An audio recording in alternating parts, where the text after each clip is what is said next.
Two defensemen we saw briefly in Nashville last season are likely to be much more familiar faces going forward. Let's talk about Spencer Stastney and Marc Del Gaizo.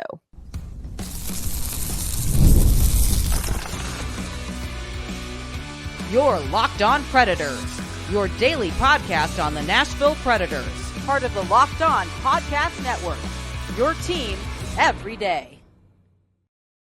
Welcome to the Locked On Predators podcast, and thank you for making us your first listen of the day. We are your free daily Nashville Predators podcast, part of the Locked On Podcast Network, your team every day. Want to kick off our Tuesday episode with a hello to all of our Locked On Pred heads. Those are our everyday listeners who tune in to talk Nashville Predators hockey with us each and every weekday. We appreciate your support, and we love that we get to spend just a little bit of your day with you. I'm Ann Kimmel. I'm a writer at Penalty Box Radio, and friends, I have a partner in crime. Indeed, you do. I'm Emma Lingen, and I am the Predators site editor and reporter for the Hockey News. So on today's show, Emma and I are going to talk about two young defensemen that are likely to become much more familiar to the Nashville Predators fans. Saw a little bit of Marc Del Gaizo and Spencer Stastney this past season. We're going to award them season superlatives based on that sample size. We're also going to talk about what comes next for these players and what they may mean for the defense moving forward. All of that on today's show. But before we dive into the details, do want to let you know today's episode is brought to you by FanDuel. Make every moment more. Right now, new customers get $200 in bonus bets with any winning $5 bet. That's $200 in bonus bets with any winning $5 bet. Visit FanDuel.com/lockedon to get started.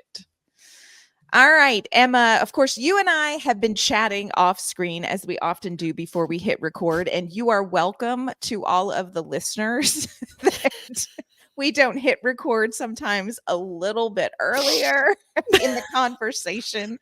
But we were talking about some different past Nashville Predators players. We were talking about Pecorine. We were talking about Shea Weber. We had a whole conversation about UC Saros that's going to be coming up later this week. But we do want to talk about some players that maybe are relatively fresh to the Nashville Predators fan base. Not that we haven't known about them, but just haven't had maybe the sample size we wanted. And so let's kick it off with one of my very favorite, if I'm being honest, one of my very favorite young players. This is Spencer Stastney. This season, Spencer Stastney, 20 games, 2 goals, 2 assists, 4 points. He was a +9 this season. Also got some time in the NHL postseason, which I think was really huge for him. Emma, if you are awarding Spencer Stastney his superlative for the season, let's kick it off with your award. Yeah, I love this. We talked about this, that you love talking about Spencer Stastney. I love talking about Marc Del Gaizo. So this is just a great episode. We are living our best lives for this 30 minutes. We are. Yes. My superlative for Spencer Stastney is going to probably come out sounding like an insult, and I don't mean it to. Most likely to do my taxes. I feel like Spencer Stastney looks like an intellectual. Like a lot of times when he's not playing, he's wearing glasses. And he just, even like the suits he wears, he just kind of looks like an accountant. And again, I don't mean that as an insult. We love accountants. He also, like, hey, if he can do my taxes, be my guest, because I would love to not have to deal with that. But he is an intellectual, really, though, when you talk to him. Like, he's very, I would say, well-rounded. Like, his interests are wide and varied. And, you get him talking about a subject that he's really interested in, and he'll just talk and talk and talk. So I think that, he just would be the most likely to do my taxes. I love or that. At least look like he can do my taxes. I would trust him implicitly with my tax information. He's just that kind of person. It's so funny what you're talking about, because it absolutely leads into my superlative. And this is something that I have said about Spencer Stastney for a while, after just, having conversations with him at development camps and training camp last year. And, when we saw him at different points in this season. But I am 100% convinced 100% convinced that Spencer Stastney is the most likely to grow up to be the Dos Equis man, the most interesting man in the world. And I don't know if do you remember those commercials? Yeah. Like kind of I don't always drink beer, but when I do, I prefer Dos Equis. Yes. Right. Oh, yes. But I'm like, that is exactly who Spencer Stastney is going to grow up to be for so many of the reasons that you talk about. Like, of course, he is just a ridiculously talented professional athlete. And we're going to talk about, specifically what we see that he brings to the ice for the Nashville Predators. Going to get into all of that. So, you do have just this high athletic ability, but he is a graduate of Notre Dame. He actually completed his degree at Notre Dame while playing hockey there, which I give a lot of credit for. And I think I want to give a shout out to the parents and the young players who take the NCAA route, because that's not always easy to know the best way to navigate that. And I don't know that there is one best way to navigate. I think it's fascinating. He got his degree at Notre Dame in film studies because he's the freaking Dos Equis man and knows so many really interesting and amazing films. Like you said, this is somebody who is he's just so smart, and that translates onto the ice, but it's also he's just an interesting person to talk to. So at some point, someday, you will see Spencer Stastney sipping a Dos Equis, and don't say I didn't tell you, because I think he's really going to grow up to be the most interesting man in the world. He's very cool, like way cooler than me or than I was at his age, oh my or gosh. will ever be. Yeah. But yeah, he's so cool. I mean, I'm telling myself that maybe with that major in film studies, there was a minor in accounting or something. I'm committed. He could totally do that. I 100% believe he would have like that liberal arts. He's kind of got that liberal arts swagger, but he also can 100% do your taxes. Mm-hmm. This is a young player, and he is a young player who comes into Nashville. He, of course, made his NHL debut last season for Nashville, but came back up this year and was the name, from training camp on, that Barry Trotz would talk about as like, hey, this is somebody that we have right there on the edge. Like, this is somebody in the pipeline we want to get in Nashville. And when he came up played in Nashville, the word that I used to describe him is unflappable. And I'm amazed by that. And I don't know if it's a personality thing. I don't know if maybe that's just in general how he walks through life. But there was not a moment in the NHL that I felt like looked a little bit too big for Spencer Stastney. Now, that's not to say that I don't see that he is, a young player, and he, of course, has tons to learn in the NHL. But when you talk about an AHL player who looks NHL ready, that is what I think of when I watch Spencer Stastney on the ice. Yeah, I love his trajectory really through the AHL. I think that he's the perfect example of someone who was not rushed yes. to the NHL, because by the time he got here, he did look ready. And I think he is absolutely ready to be a full-time NHL defenseman right now. His skating, and I've talked about this before, and like I will try to not be creepy in the way that I talk about this, but I feel like that's hard. If you watch his hips while he skates, they move as if independent from the rest of his body. It's like some Michael Jackson stuff going on down there. Like, I don't understand it. It defies the laws of physics, really, but like, oh my goodness. I mean, the speed with which he skates, the smoothness and the quickness with which he can, change directions and work off his edges. Oh my gosh. Like, that Incredible. it's incredible. And I love watching him skate again, in not a non-creepy way, but just watch his hips. Yeah. It's really, really impressive. It is so impressive. And that is the thing I think that jumps out at people about Spencer Stastney is, and I think without argument, you could say Spencer Stastney is the best skater probably in the Nashville Predators pipeline. Now you have, help me out, I'm drawing a blank, the one we just drafted last year. And it's like, it's Tanner Molendyk. Thank you. Couldn't get there. Tanner Molendyk. Now he's going to give Spencer Stastney a run for his money. I watched Tanner Molendyk do drills at development camp last year, and it was just like, Can you imagine mesmerizing. getting the two of them on the same team? Woo. Oh my gosh, it's amazing. But Stastney really is known for his skating and had a chance to kind of sit in on a conversation. He was talking with Sean Smith, who also works at Penalty Box Radio, and just kind of one of those more casual conversations. It wasn't an interview in the locker room afterward about his skating. And Sean's son is a defenseman. And so it's always really helpful for Sean to talk to, some of these defensemen and kind of pass some things off to his son, who's really talented.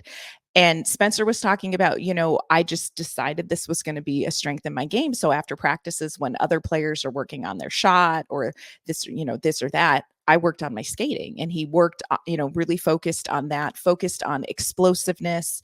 And the years of that result in somebody who is really outstanding at limiting time and space and not having to rely, like we've talked about, and it's something the Predators need to address, that physicality on defense. And I don't think that you're going to get a lot of that from Spencer Stastny. Yeah, he is 6 feet tall, he's listed as 184 pounds. So, not small necessarily, but also this is not Luke Shen Jr.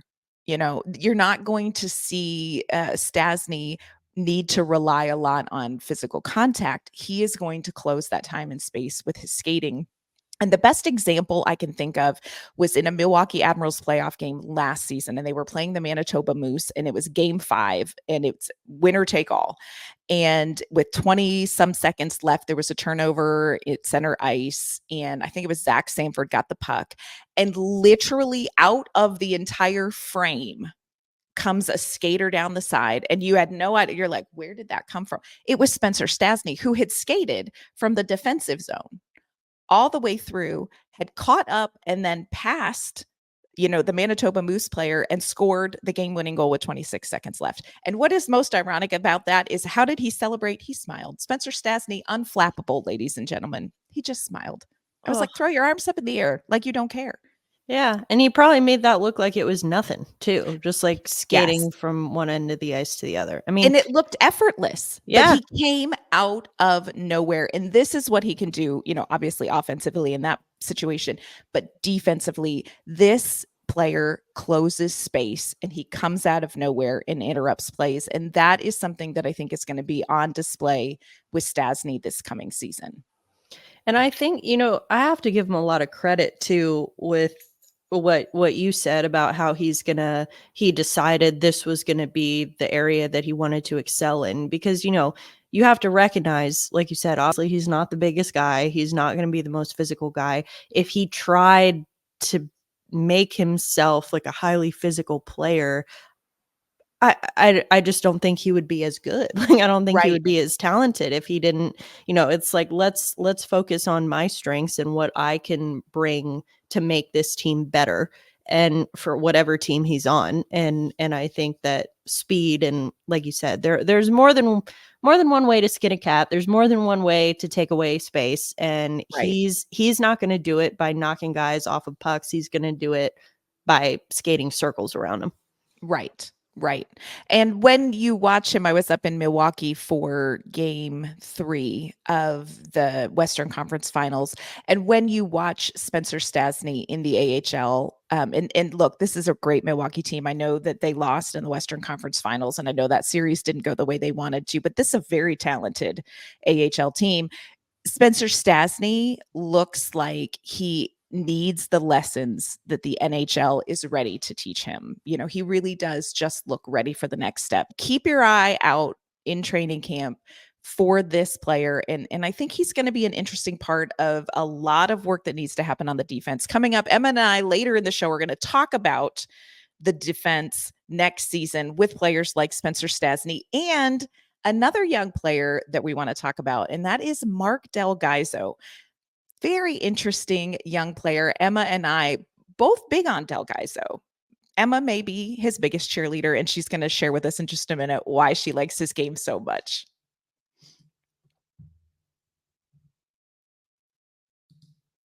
First, today's episode is brought to you by our great friends at Policy Genius. Look, a lot of life is unpredictable, but a good life insurance plan gives your family the financial safety net to protect against some of those unknowns.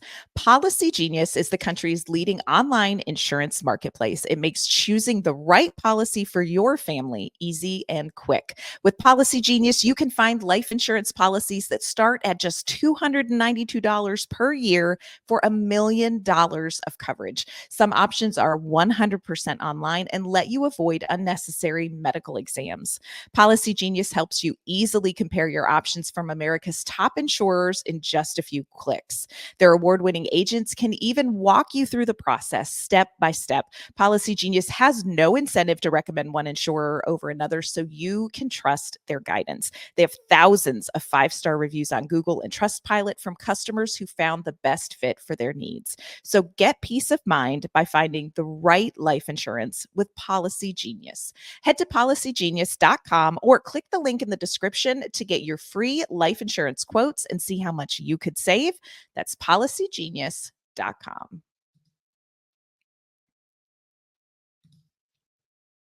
All right, coming up later in this week, Emma and I are going to finish up our season superlatives by awarding the goaltenders, UC Saros and Kevin Lankinen, their superlatives. We're also going to share the latest on what we have heard about Nashville's future in net. Got a little whisper about some goaltending news this week. We're also going to talk about what we think the Predators can learn from the Stanley Cup Finals team. That's coming up later this week. But right now, we are finishing up our defensive superlatives, our season superlatives. We've talked about young Spencer Stastney, and now we are going to talk about another young player that Emma is dying to talk about. And I don't disagree with her. And this is Marc Del Gaizo. This was Marc Del Gaizo's NHL debut season. 9 games played. He had 3 assists plus 2 up here with the Nashville Predators.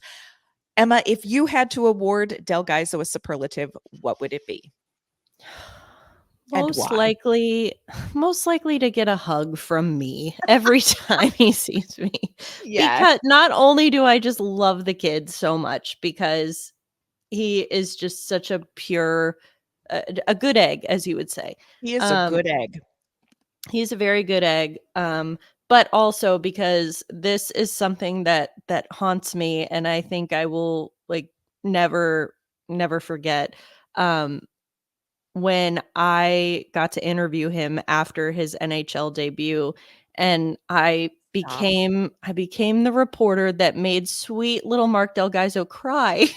And it was so amazing. I want to give a shout out to you for providing him with a safe space to share how he feels. And shout out to Marc Del Gaizo. Thank you for sharing genuinely and authentically what the experience was, because not everybody in life gets a chance to achieve their dreams, and seeing him do that, my throat's burning a little bit right now just thinking about it.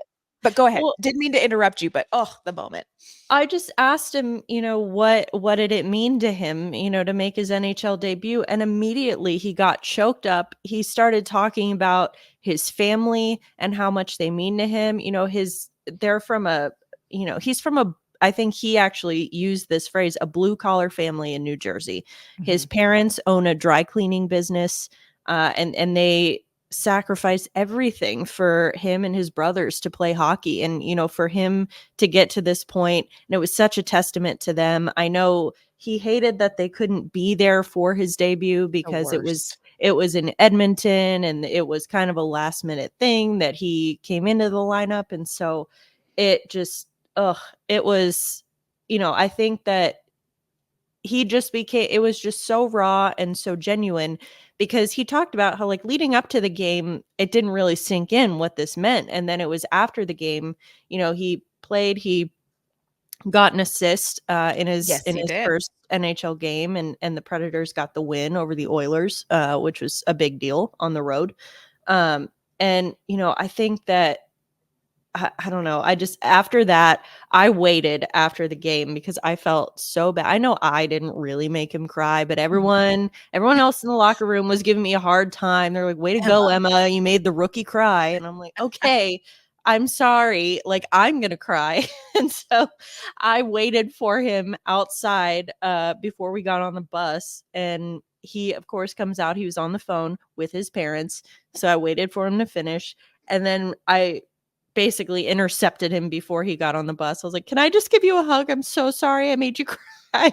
And he was just so sweet and so like just genuine about it. And I don't know, he's just he's such a good kid. I just want to hug him every time I see him. He is a good egg. At some point, I think you and I need to host, and I am certain this would be amazing, a giant Del Gaizo party in Nashville. Because Yes. I really believe we are going to see a lot of Marc Del Gaizo this season. So I think that Locked On Predators should just host like the Del Gaizo family reunion. How fun would those people be?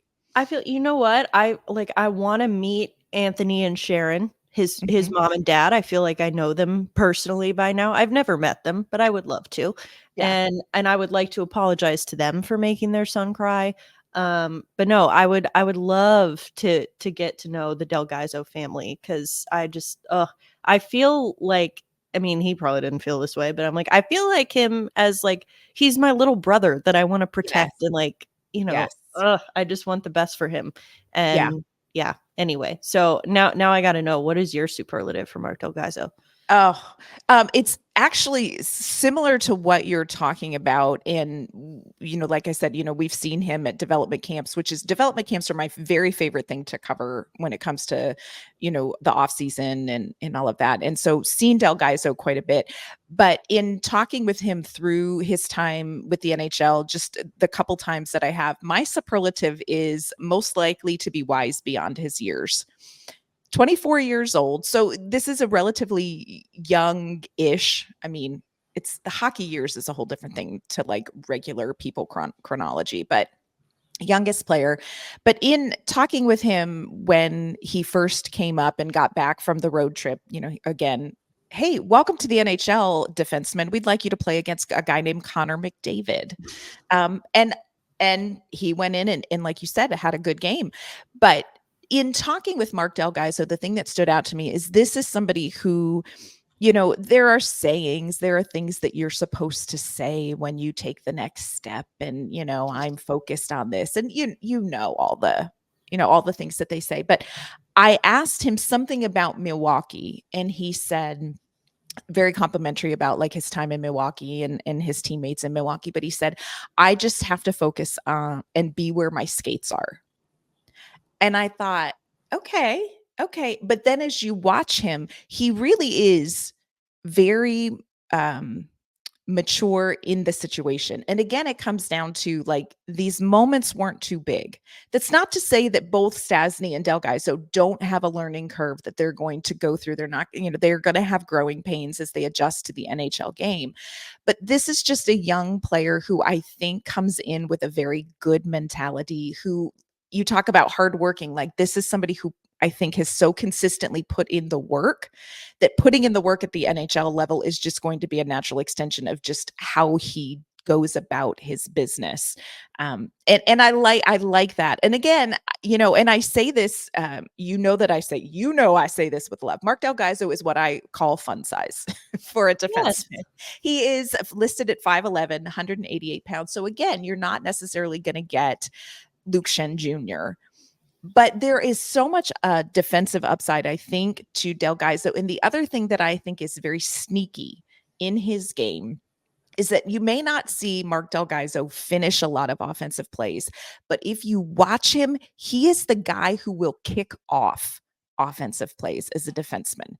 And he sees the ice really well and can find, even in the NHL game, the very small passing lanes. Del Gaizo finds those. He anticipates those. And so for me, that is something I'm really excited about seeing grow even more in the NHL is, yes, I think he is a very solid defenseman, lots of upside defensively, but watch his offensive game.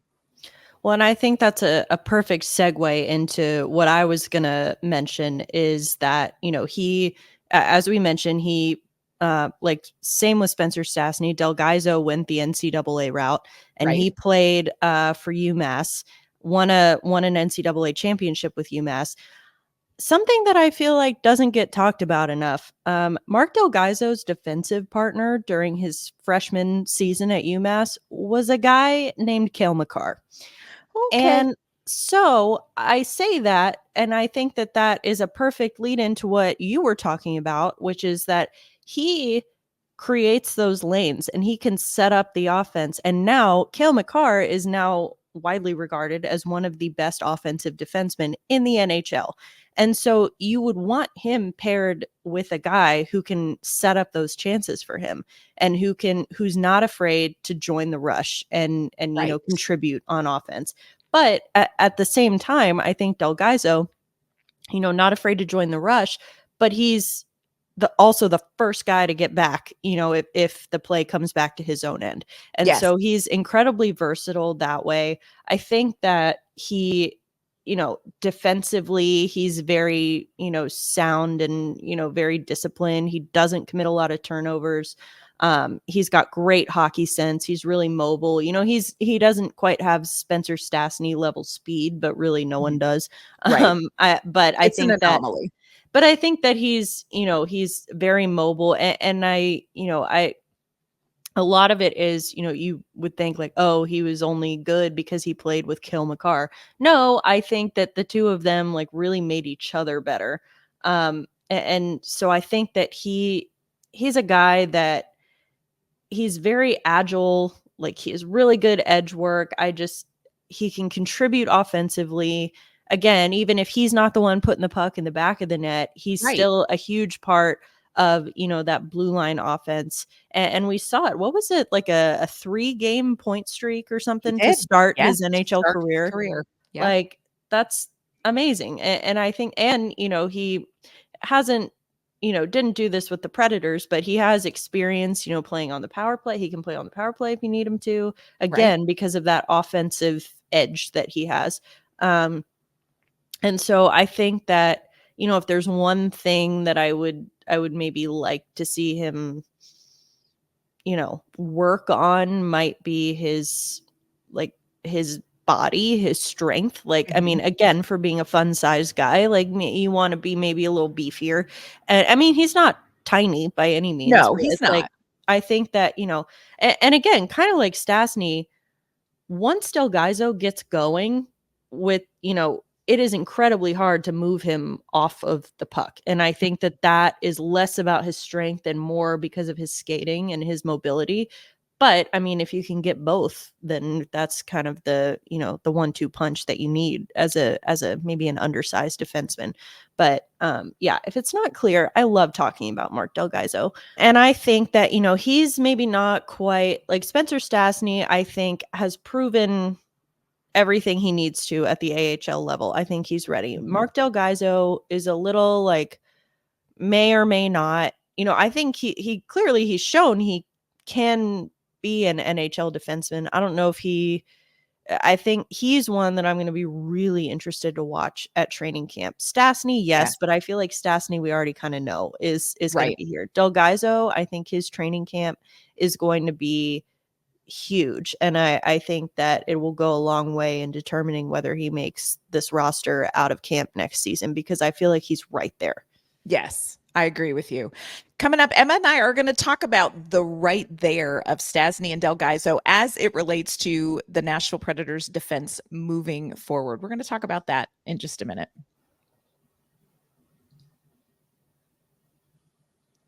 First, I want to let you know that today's episode is brought to you by our friends at FanDuel. It is summertime, but that does not mean there's not lots of sports action. There is baseball. Of course, we still have the NBA Finals going on, NHL Stanley Cup Finals going on, and friends, you can bet it all on FanDuel. Right now, new customers get $200 in bonus bets with any winning $5 bet. That's $200 that you can use to bet everything from the finals MVP to who is going to hit one out of the park.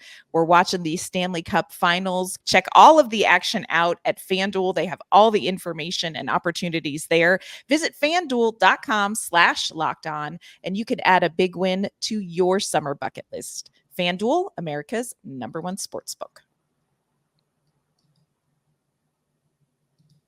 All right, Emma. So we're wrapping up our defensive season superlatives with these two younger defensemen, Spencer Stastney and Marc Del Gaizo. And I want to kind of jump on and kind of add on to what you're talking about. What is this going to look like out of training camp? Not just for Stastney and Del Gaizo, but just in general. What do you anticipate seeing out of training camp? Because I'm with you. I feel like Stastney probably is going to make the opening night roster for the Nashville Predators. I think that's something that they've kind of been counting on. I think the time is here for that. Del Gaizo, a lot. I think it's going to kind of see what happens in training camp. I think we'll see him a lot in the NHL. Out of training camp, I don't know. Where do you see this defense kind of kicking off when we're talking about preseason games and first game of the season? It's difficult. I think that, because if you remember last year during training camp, Del Gaizo was kind of the last guy standing at training camp at the preseason roster who, before he ultimately got sent back to Milwaukee. And that was the closest he had ever made it at that point to making the NHL. And while he still hasn't made an opening night roster, I feel like he definitely has the potential to do that this year. Mm-hmm. I think, again, he's got everything going for him. I think a lot, though, is going to depend on the Predators' offseason moves, what they look like. If they do go out and add a guy with a lot of size, strength, things that we've talked about that they need to address. What are they going to do? How are they going to replace Ryan McDonagh? Because neither Spencer Stastney nor Marc Del Gaizo is going to be a 1-for-1 replacement for Ryan McDonagh. Right. So I think that, that is going to be interesting, kind of an interesting dynamic to see. Then you also look at what do you have going on defense in Milwaukee? We mentioned Tanner Molendyk. Like, is he ready? I think he will be. So it's like, I think we see Molendyk in Milwaukee next year. And then does that mean that we then see Del Gaizo up in Nashville? Or, it's one of those things where is it going to be more beneficial to him to get more reps and more minutes, as potentially a top pairing defenseman or second pairing defenseman in Milwaukee, or is it going to be better for him to come up to the NHL and then maybe not get as much ice time, at least at the beginning? So it'll be interesting to see, but I obviously selfishly hope that he makes the roster out of training camp because the more time I get to spend with Marc Del Gaizo, the better.